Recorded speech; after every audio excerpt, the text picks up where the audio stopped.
Hello po mga ka-idol, nandito po ako ngayon magkikwento nung nakaraan ko po nung simula nung bata pa po ako hanggat nagkaasawa po. At ito po ang naranasan ko po nung bata pa po ako. Nung nagkaisip na po ako, yung mga magulang ko po ay naghiwalay na po pala sa nung simula noon ay ang ginawa ko po ay palipat-lipat po ako sa kanila para maanohan po kung ano nila po. Noon po ay nakita ko po sa kanila na hindi po talaga ako nakaramdam na may pagmamahal sila sa akin. Kahit ano lang po, hindi po talaga. At nakakaiyak po talaga itong kwento ko. Kaya ito po, nung simula nag-aral ako nung grade 1 po ay wala po akong saganang damit.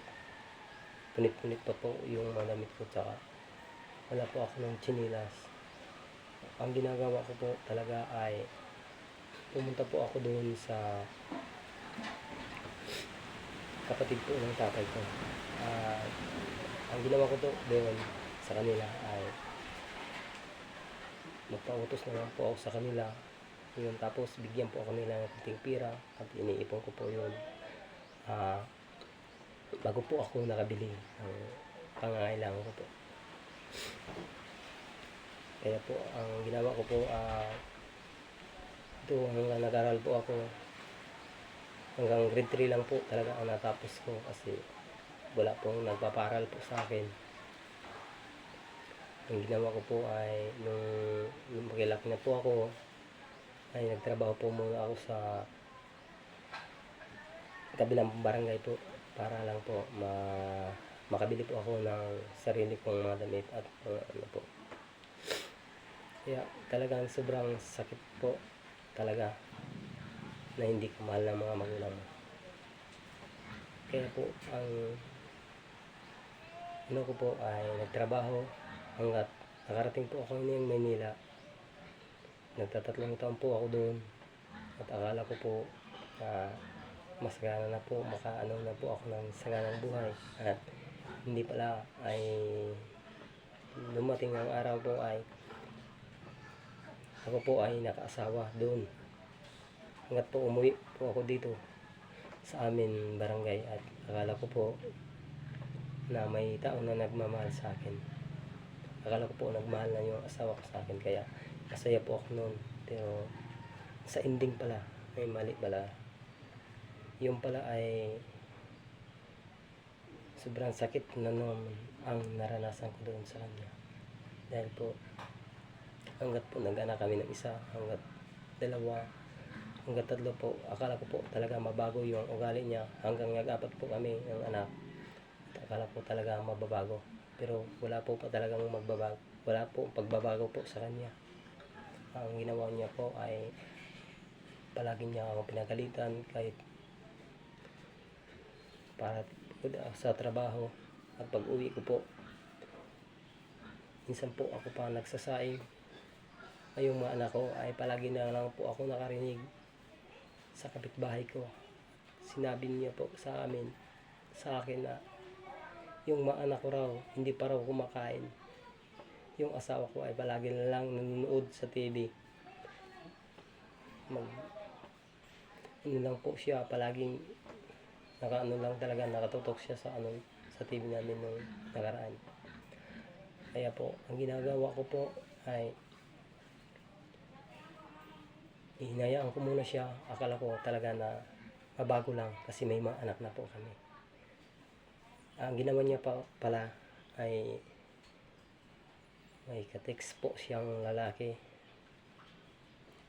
Kaya niya po napabayaan yung mga anak namin. Kaya hanggang ngayon po ay nagkarating po talaga ang na po na time na umalis po siya at pinagpalit po yung mga anak niya sa isang lalaki niya. Ito po sobrang sakit naman po ang talagang naranasan ko. At palagi po ako noon umiyak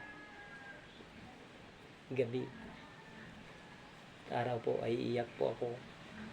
Sabi ko po sa sarili ko, kaya ko po, kaya buhayin ang mga anak ko. Noon, minsan naglasing ako noon mga ilang araw po.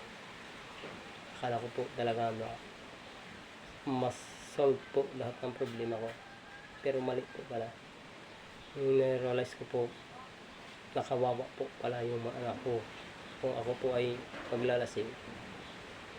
Kaya ang ginagawa ko po ay inayos ko po yung buhay ko at inano ko po yung mga anak ko, inalagaan ko po hanggang po ngayon. At hanggang ngayon, magtatlong taon na po umalis yung asawa ko. Iniwan po yung anak dito sa akin at 2 taon pa po mahigit, magtatatlong taon pa po siya. Iniwan po sa akin, masakitin pa po. Kaya po palagi noon iiyak. Lagi po akong iiyak. Yung anak ko iiyak po.